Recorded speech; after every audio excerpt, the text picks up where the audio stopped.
Por favor, Rogelio, cierre la puerta. Gracias. Bueno, comenzaremos la clase de hoy. El tema es clamidia.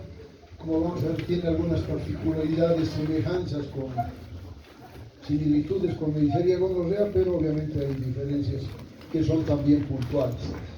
Graficarlo como un problema que es una infección de transmisión sexual, por eso es que jocosamente vemos cómo se interpone entre una pareja que, si tuviera las previsiones adecuadas, no tendría que tenerlo miedo. Nos hemos conseguido unos jeroglíficos, pero para entender la etimología del término de clamidia, ¿no? Que para algunos es una capa, encapotado, o su clasificación taxonómica, nos vamos, ¿no? Al fin, orden, familia, clamidiacea, el género es clamidia, y últimamente se han diferenciado dos especies. Clamidia como tal, con su representante Clamidia trachomatis. Por si acaso alguna presentación van a escuchar como trachomatis.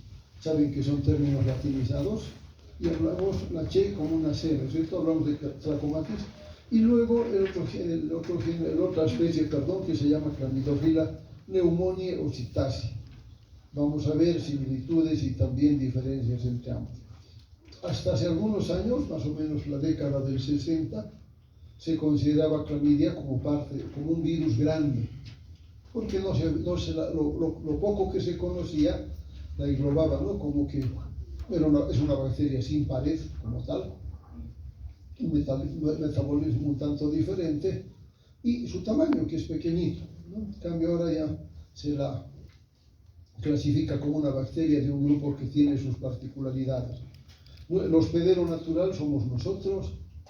Una particularidad ya que carece de paredes, que deben parasitar células, por lo tanto se van a alojar en células de tejido epitelial donde pueden multiplicarse.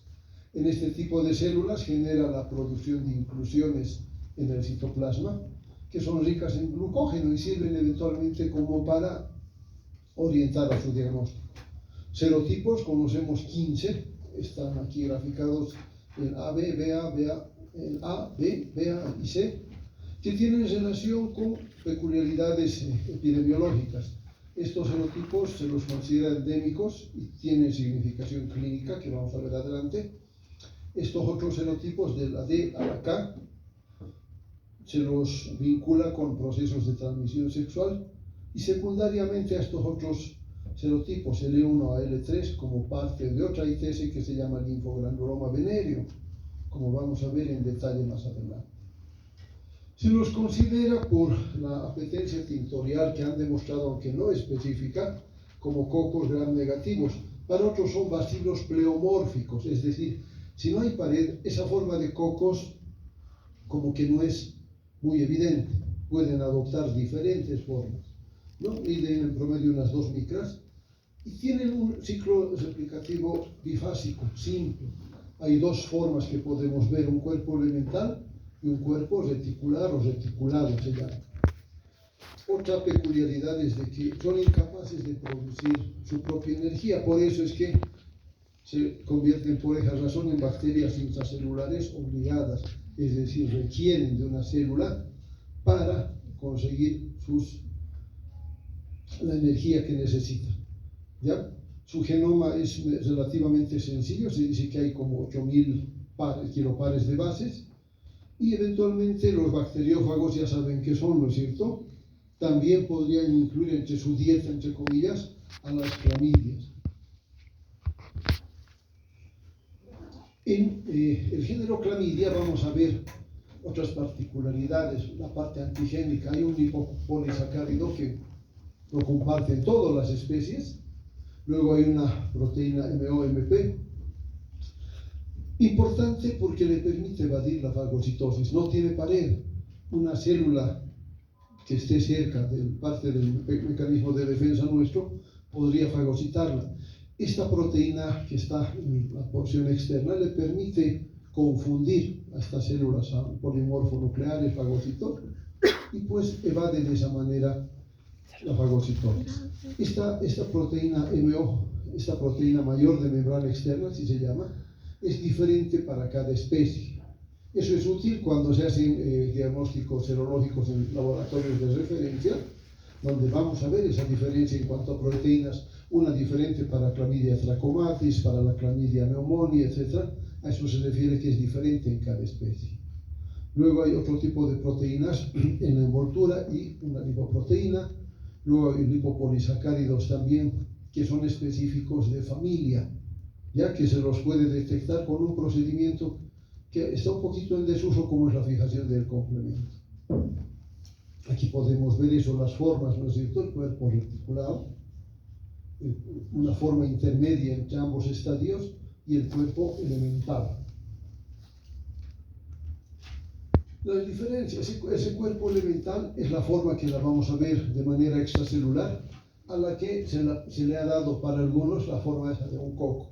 Es la forma infectante, es decir, este cuerpo elemental es el que lo vamos a ver circulando brevemente, tiene la capacidad de adherirse y de infectar nuevas células.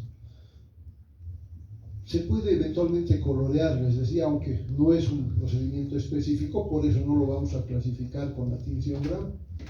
Y como este tiene esas proteínas que hemos mencionado, puede resistir la fagocitosis. Una vez que se adhiere a una célula apropiada, a una célula epitelial, se ha de convertir en cuerpo reticulado. Esa es la forma ya intracelular. Como es una forma intracelular, se va a desprender de esa cubierta que tenía, por lo tanto es más frágil, pero está dentro de la célula. Y de esa manera también ese estadio puede replicarse por fisión binaria en nuevos elementos hasta llenar las células, si vale el término, de nuevos individuos y lograr que esa célula se lise. También genera sus procesos metabólicos, y si ven la diferencia, ¿no es cierto? Acá ya no tiene una forma definida, por eso ahí se habla de que es un bacilo pleomórfico. Observaciones al microscopio de células con Chlamydia trachomatis. Acá se ve un poquito más de detalle. Entonces, por eso es que se puede hablar de un ciclo reproductivo sencillo, ¿no es cierto?, con dos formas básicas: cuerpo elemental y cuerpo reticulado. El cuerpo elemental, decíamos, la partícula infectante. En este se podría ver eventualmente un nucleoide electrodenso, se dice, ¿no? En cambio, este cuerpo elemental tiene afinidad por cierto tipo de células, como son las células del tejido epitelial. El ciclo de desarrollo en esquema no necesariamente se ha de dar así, a partir de los cuerpos elementales, ¿no es cierto?, que se fijan en una célula, la van penetrando y conforman esos cuerpos de inclusión ricos en glucógeno que han de servir en ese proceso de replicación a los microorganismos infectantes. Y estos se van a convertir en esos tiempos, se fijan, en nuevos elementos y en cuerpos reticulados que van a llenar prácticamente esa célula hasta lograr que ésta se destruya, se lise, liberando nuevos cuerpos elementales, repitiendo el ciclo, como habíamos visto. Las manifestaciones clínicas han de variar, ¿ya? Nos interesa más esta Chlamydia trachomatis, la especie tipo le llamamos, porque es la que más frecuente se ha visto, y luego clínicamente Chlamydia pneumoniae, a los que se considera parásitos estrictos del hombre, habíamos dicho, el único hospedero conocido, y la transmisión se ha de dar, obviamente, entre humanos también. Sin embargo, estas otras dos especies, Chlamydia psittaci y Chlamydia pecorum, o Chlamydophila si quieren algunos, son zoonosis, es decir, son agentes de zoonosis que afectan aves, mamíferos, que son parte de nuestra vida doméstica, ¿no es cierto? Y nosotros actuamos como hospederos accidentales cuando se dan infecciones incidentales, accidentales, por contacto con estos animales, tejidos, por contacto directo con sus desechos también en el caso de algunas aves. Este término de psittaci se refiere, por ejemplo, a las aves psittacinas, se llaman, con la P por delante, que son las aves de ornamento, los loritos, así como ejemplo de esas aves de ornamento, incluyendo otras que las tenemos a veces cerca en cautiverio, ¿no es cierto?, porque habían tenido un aspecto agradable a la vista. Por eso también para algunos causa un problema que se llama la fiebre del loro, van a ver en algún texto. Pero no es el único, sino hay otras aves también que pueden estar afectadas, ¿no?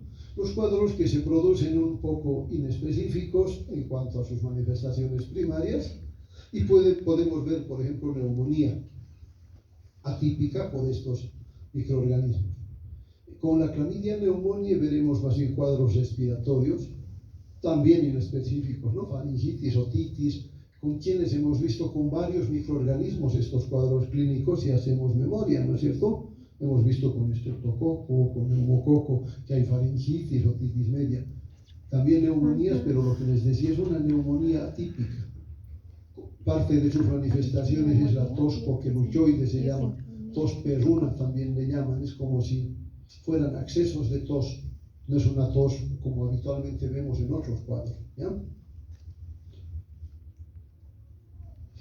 La clamidia trachomatis, al ser el microorganismo tipo, produce, decíamos al comienzo, con sus diferentes serotipos, 3 tipos de cuadros clínicos.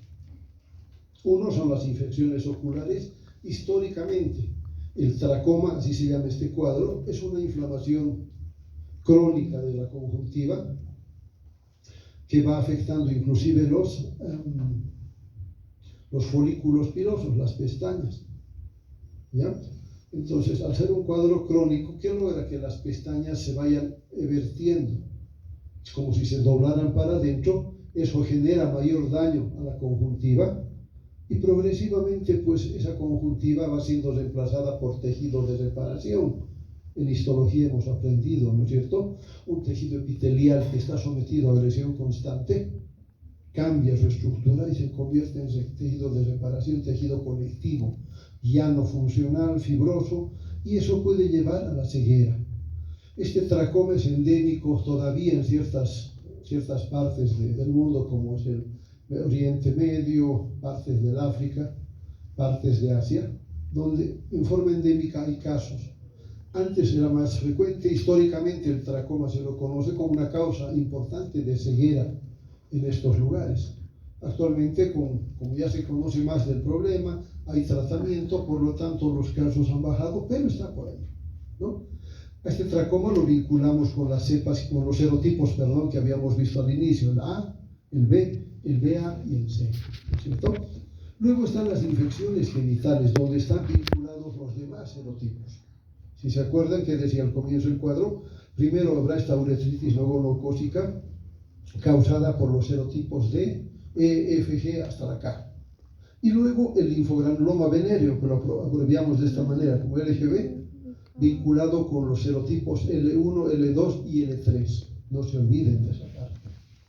Paralelamente, este último tiempo se ha descrito un problema que se llama síndrome de Reiter, que antes se asociaba inclusive con el uso de algunos medicamentos, pero luego se ha observado que se trataba de un proceso autoinmune en el que vemos, por ejemplo, cervicitis, lesiones. Hay un cuadro más adelante que se vinculan con la infección por clamidia trachomatis.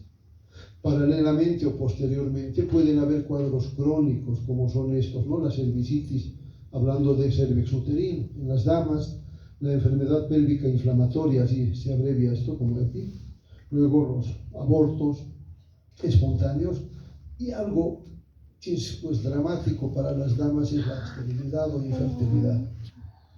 La mayoría tiene esas expectativas y eventualmente por un descuido, un mal tratamiento o directamente el que olviden hacerse algún tipo de tratamiento puede derivar en la esterilidad definitiva. Les decía, el tracoma provoca este tipo de lesiones, ¿no? De una inflamación de tipo crónico. En el síndrome de Reiter vamos a ver una uretritis con procesos locales inflamatorios intensos en genitales, en este caso masculinos, ¿no? En los varones, ¿qué puede causar? Empieza con la uretritis, lo más frecuente. Una uretritis que, para diferenciarla de la uretritis por gonococo, hemos visto hace rato, por eso se le llama uretritis no gonocócica, ese es el diagnóstico.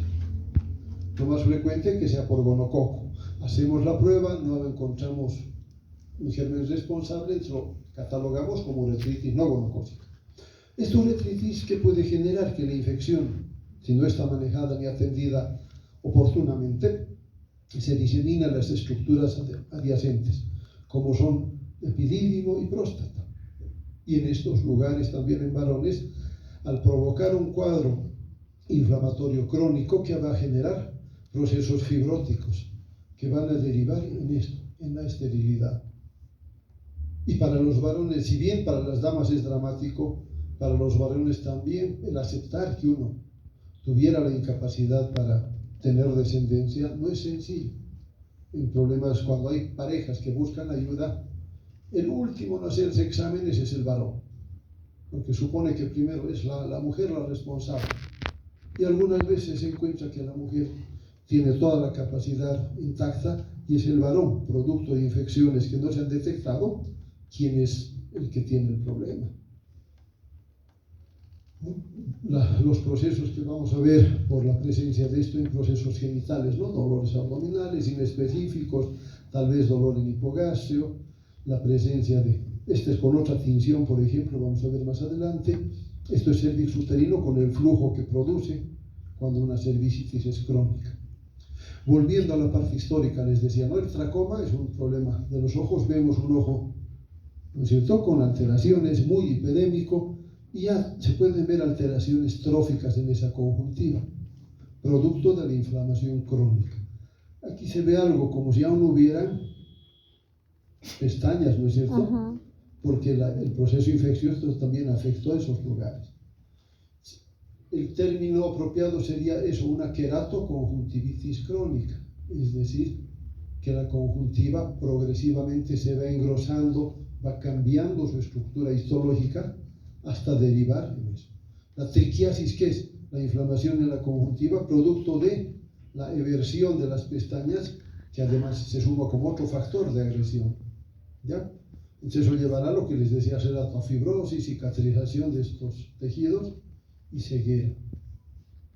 No va a ser inmediato, es un proceso crónico. Si bien la infección a partir del contacto se incuba en 3 a 10 días, pero este desenlace va a llegar después de varios años, no es inmediato. Afortunadamente, bien manejado a tiempo, podemos revertir los problemas. El otro cuadro, les decía, es el linfogranuloma venéreo, ¿no? Con serotipos L1 a L3, donde vamos a ver una inflamación en los ganglios inguinales. Por eso hablamos de una adenitis inguinal supurativa. Estos ganglios se inflaman, se infartan y luego fistulizan. Para que me entiendan, están en segundo. Se inflaman, lo entendemos, aumentan de tamaño. Ese aumento de tamaño puede ser por contenido que hay adentro, de tipo purulento. Ese contenido tiene que salir al exterior. Si han visto algún proceso infeccioso donde hay pus, este siempre tiende a exteriorizarse. Entonces, eventualmente, alguna zona de ese ganglio se vuelve más friable y finalmente se rompe. Por eso hablamos de una adenitis inguinal supurativa. Ha de ser una fístula, decimos, y por esa fístula se va drenando el material purulento. La incubación es un poco parecida, ¿no? De 7 a 14 días, con esos serotipos que decía. Acá el proceso, ¿no?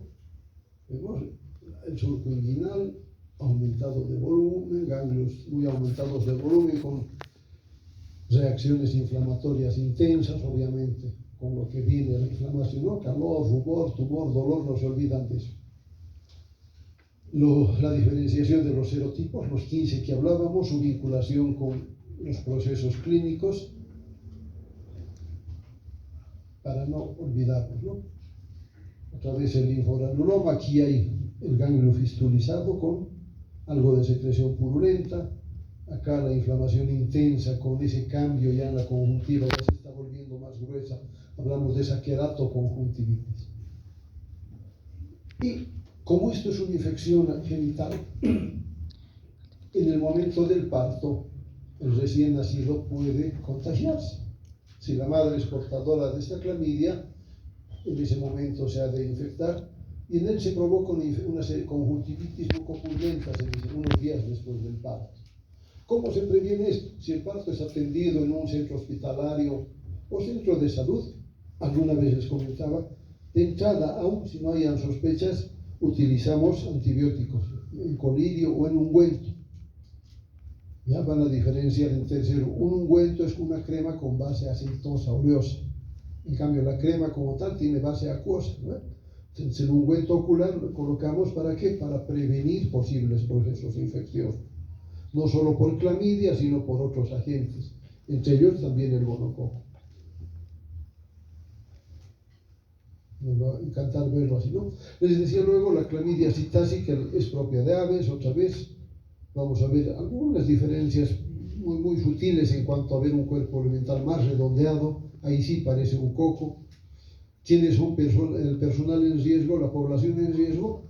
Quienes por cuestiones laborales o de vida pues están en contacto con este tipo de animales, ¿no es cierto? Pueden ser empleados de zoológicos, los que trabajen en cuestiones veterinarias, o quienes trabajen en granjas donde hay elevado número de aves, en fin. Ya en esta clamidia psittacia hay 9 serotipos y el cuadro clínico que producen se llama psittacosis. Ya los hospederos habíamos visto, animales domésticos, ¿no es cierto?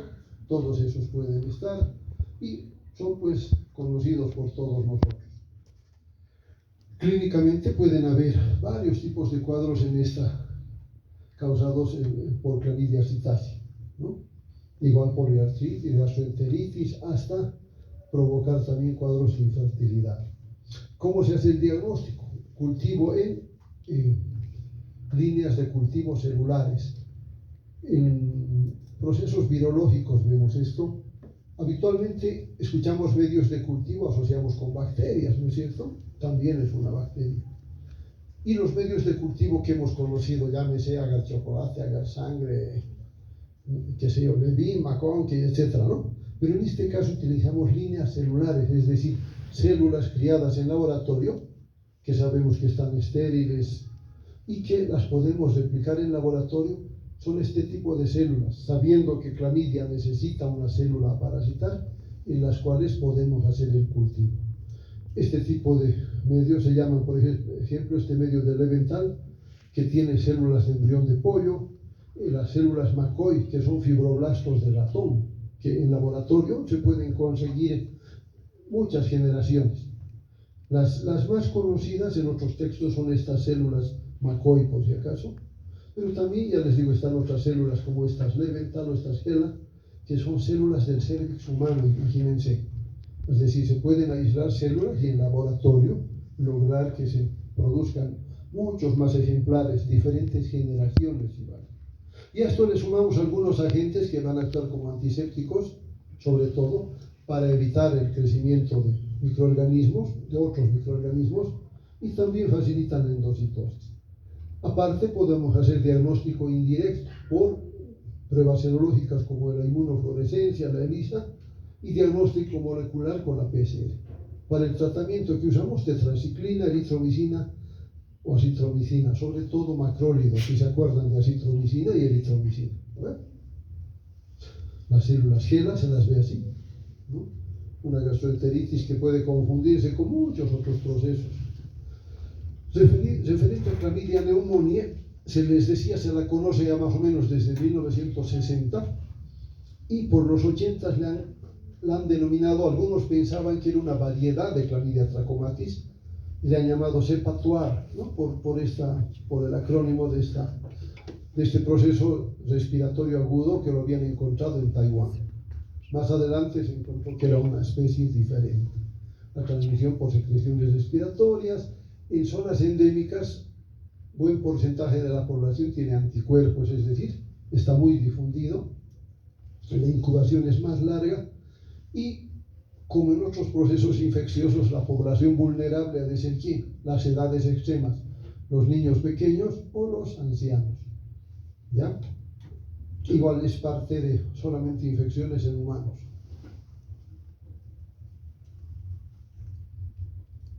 Algunas otras consideraciones respecto a clamidia pneumoniae, cómo se comporta. Básicamente igual tiene que infectar células epiteliales, aunque en algunos casos desarrollar en otras células.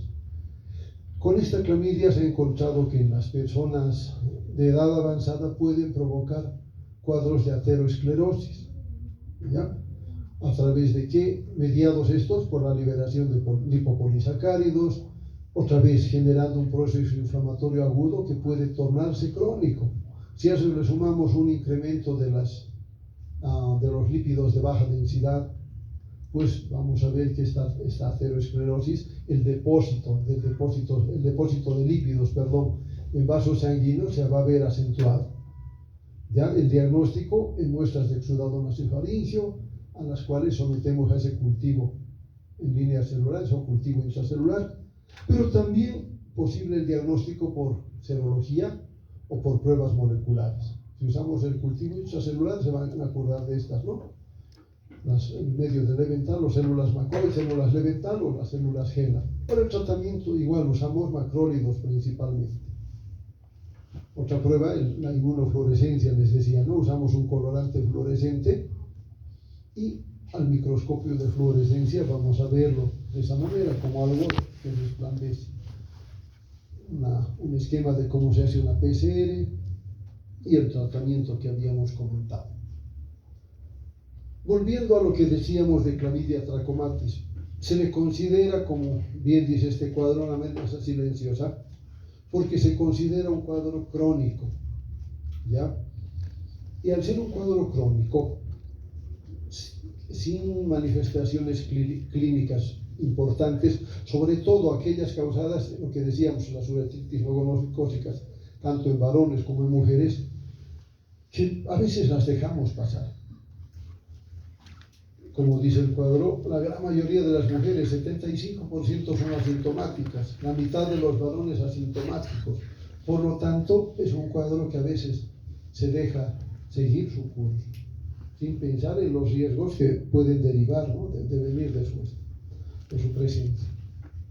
En ejemplo, en los Estados Unidos hay un gran número de casos, la forma de transmisión, al ser una ITS, será esa, ¿no? El sexo vaginal, pero también las otras formas de contacto sexual. Y eventualmente lo que habíamos visto, ¿no? Contacto, transmisión vertical de madre e hijo en el momento del parto.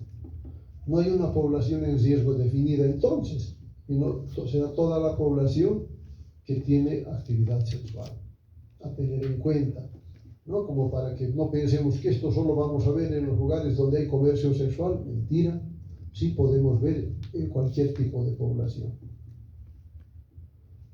¿Cómo se manifiesta? A través de un flujo, secreción le llamaremos, para los ginecólogos mejor hablamos de flujo, blanquecino amarillento, un olor que no es fétido como la gonorrea, no es una fetidez intensa, característico, digamos, que vamos a ver en áreas genitales. Luego el dolor en la micción, el aumento en la frecuencia de las micciones, lo que veíamos en un cuadro, ¿no? Una dama tomándose la parte baja del abdomen, el hipogastrio, porque puede haber dolor. Todo esto es inespecífico todavía. Eventualmente algunas damas, cuando hay cervicitis crónica, tienen metrorragias, es decir, tocamos el cervix y está tan sensible que pues, un pequeño toque con un hisopo o con escobilla para tomar una muestra de citología del Papa Nicolau provoca sangrado intenso. Y el antecedente del tracoma, ¿no? Que habíamos visto. Llama la atención un hallazgo en laboratorio que hay presencia de eosinófilos, pero no es en grandes cantidades. Veíamos otra forma del tracoma otra vez, y en las manifestaciones genitales, eso no, la polacturia, la urgencia miccional frecuente y la inflamación tanto de uretra como de epidídimo. Otra vez el cuadro, cómo se ve el flujo que les decía, esto es cervix uterino en una vista con espéculo. ¿Ya? El espéculo nos permite exponer el cervix, lo vemos de esta manera y vemos zonas bien inflamadas que nos llaman la atención y ahí el flujo. El dolor abdominal y lumbar inespecífico, pero puede orientar cuando suma otras cosas. ¿Cuáles son las complicaciones a largo plazo? Que eventualmente uno piensa, si se ha contagiado con esos serotipos, muy probablemente hayan los otros también, los L1 a L3, por lo tanto, mayor posibilidad de que pudiera haber además un linfogranuloma venéreo. A ver, en la mujer causan lo que se llama enfermedad pélvica inflamatoria, proceso infeccioso inflamatorio, donde en trompas uterinas, en las trompas de falopio. En 10 a 15% de mujeres se puede presentar eso. las cervicitis, que son más frecuentes, y una consecuencia de esta enfermedad pélvica inflamatoria es la infertilidad o esterilidad. Más raro es ver que, por ejemplo, esta enfermedad pélvica inflamatoria derive en la aparición de abscesos tubováricos, llamamos los ginecólogos, es decir, que se desencadene una reacción inflamatoria con la formación de pus en trompas. Eso es mucho más serio, puede derivar hasta en una peritonitis. Más bien son cuadros ya muy raros. Más frecuente es esto de, al ser un cuadro crónico, deriven procesos de esterilidad e infertilidad. Si la inflamación está en las trompas, su luz, su calibre, su lumen se va a reducir. Eso predispone a lo que llamamos embarazos ectópicos. Es decir, el embarazo, si se acuerdan de la parte fisiológica, el encuentro de espermatozoide con el óvulo, ¿no es cierto?, en la última parte de la trompa uterina, a nivel de fimbrias, la fimbria lo capta y al huevo fecundado lo va trasladando hasta llegar a útero. Si la luz de ese conducto, la luz de la trompa de Falopio, se ha estrechado por el proceso inflamatorio, ese huevo en desarrollo puede detenerse ahí. Y ahí continúa su crecimiento un cierto tiempo hasta darnos problemas. A eso le llamamos embarazo ectópico, embarazo fuera del lugar. El embarazo ortotópico es el que está donde debe estar el útero. Un ectópico, en cambio, lo más frecuentemente lo vamos a ver ahí a nivel de trompas, producto de procesos infecciosos. Con menos frecuencia veremos nacimientos de bebés prematuros o las pérdidas espontáneas, cuadros de artritis. Otra vez este síndrome de Reiter, les decía, como proceso autoinmune, donde vamos a ver lesiones cutáneas, sobre todo en genitales, como hemos visto hace rato, ¿no? Impresionantes, un poco desagradables a la vista, pero eventualmente atendemos esos casos, a los que se suman que la conjuntivitis y obviamente la uretritis. ¿Ya? Cuando hay un aborto espontáneo, si alguien puede ver el detalle, aquí se ve un embrioncito, se llama así todavía antes de las 12 semanas, este debe ser de unas 5 o 6 semanas, por ahí. No, los partos prematuros, un bebé que cabe en la palma de la mano. Un poco, está montada la imagen, un pequeñito de esos, no lo manejamos así, va directo a incubadora, con pocas posibilidades desde ya. Las conjuntivitis otra vez, y eventualmente cuadros artríticos, pero poco frecuentes.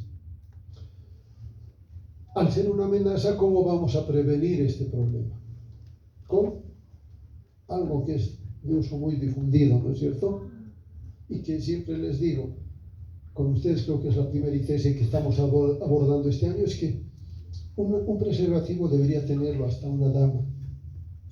Y no está mal utilizado el término. Son jóvenes. Y si alguien se decide a tener intimidad, ¿por qué no la dama no puede negociar eso? Te colocas o no hay nada. Se está cuidando, ¿no es cierto? Con todo derecho y legítimo derecho, pues tiene que cuidarse si no lo quiere hacer él. Porque luego entre varones dicen, no, se ha roto, me he olvidado, no traje, no pude comprar, no tenía plata. No importa, aquí está. Y si no, pues nada. Si nos interesa esa persona, obviamente vamos a cuidarla también, ¿no? Más real que hablar de la abstinencia, que también es otra forma, pero que a veces es difícil de cumplir, ¿no? Para el diagnóstico, repitiendo lo que hemos visto hace rato con clamidia citasi, también vamos a usar en el caso de clamidia trachomatis, sobre todo les decía, estas células McCoy, que están tratadas con un antiséptico, como es la cicloheximida, ¿no? Esto como un diagnóstico directo. Tarda, estas líneas de cultivo no las tenemos en los laboratorios cualquiera, en centros de referencia nomás. Entonces, como opción tenemos la detección de anticuerpos o antígenos, el diagnóstico serológico, ya sea por inmunofluorescencia o el diagnóstico de ELISA, y mejor si podemos conseguir una prueba de PCR, pero también no se la consigue fácil. Lo más accesible, el diagnóstico serológico, ¿no? Así se ve con inmunofluorescencia, por si acaso, otra vez. También hay pruebas rápidas. Hay una prueba, se llama de clamidiacin, hay otro que se llama el clamitest, es parecido a las pruebas de embarazo caseras, que es sumergir, ¿no?, la tira en en la muestra que nos interesa.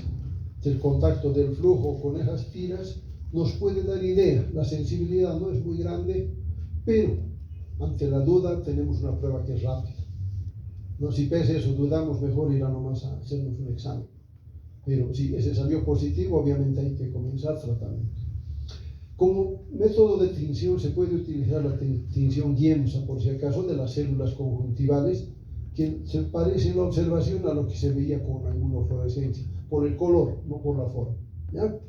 ¿Qué tendremos que hacer? Una muestra de epitelio con un hisopo, que también podemos utilizar un hisopo estéril para pruebas moleculares, ¿no? Como para esta amplificación de ácidos nucleicos o la reacción en cadena de ligasa, una variedad de la prueba de la PCR, que es la reacción en cadena de la polimerasa. Les decía la inmunofluorescencia directa. Aquí había un lapsus. Para algunos el diagnóstico serológico no sería muy confiable, más bien sí lo es, y es una alternativa, ¿no? Esta hibridación in situ es parte de las pruebas moleculares, y la prueba de ELISA, que ya habrán escuchado comentarla, no solo nos sirve para clamidia, nos sirve para muchos otros agentes. ¿Qué hacemos? Cambiamos el sustrato, ya sea directa o indirecta, buscamos, ¿no es cierto?, anticuerpos o antígenos que obviamente dirigimos nuestro diagnóstico. Queremos anticuerpos ya no contra clamidia, contra gonococo, por decir, por la similitud. Entonces cambiaremos el sustrato, pero el procedimiento se llama igualito ELISA o inmunofluorescencia. ¿Ya?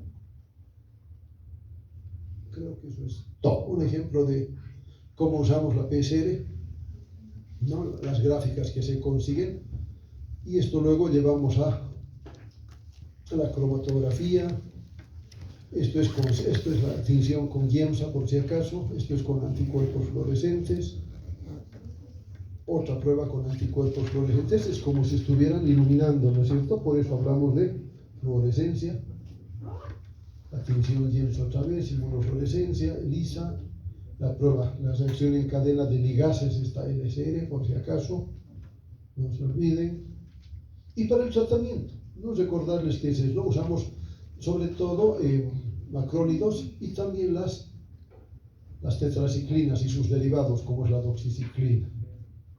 Recomendable que mientras esté en tratamiento la pareja se abstenga de tener relaciones porque sigue siendo infectante, ¿no? Estas gotas oftálmicas que tienen otro tipo de agentes, este tiene tobramicina u otro antibiótico diferente. Volviendo a la prevención, ¿no? En población de riesgo, digamos, población que trabaja con el comercio sexual, el control se hace anualmente. El CEDES, por ejemplo, tiene sus centros donde les hacen un control y con eso les dan, si vale, su carnet de autorización. Pero para quienes no están en ese grupo de gente, pues insistir con esto del uso de los preservativos. En la mujer embarazada, prevenir esto, hacer la búsqueda si hay flujo continuo, algunas manifestaciones que nos hagan sospechar. ¿Para qué? Para evitar en lo posible que nazca un prematuro. Un prematurito es mucho más lábil, más vulnerable, se mueren más fácil, si vale, en términos prosaicos. Es mejor si evitamos que nazcan prematuros, ¿no? Y cuando están contagiados van a tener predisposición a cierto tipo de infecciones, como estamos viendo, ¿no? La neumonía o las conjuntivitis de inclusión se llama. Creo que con eso terminamos y creo que tienen tiempo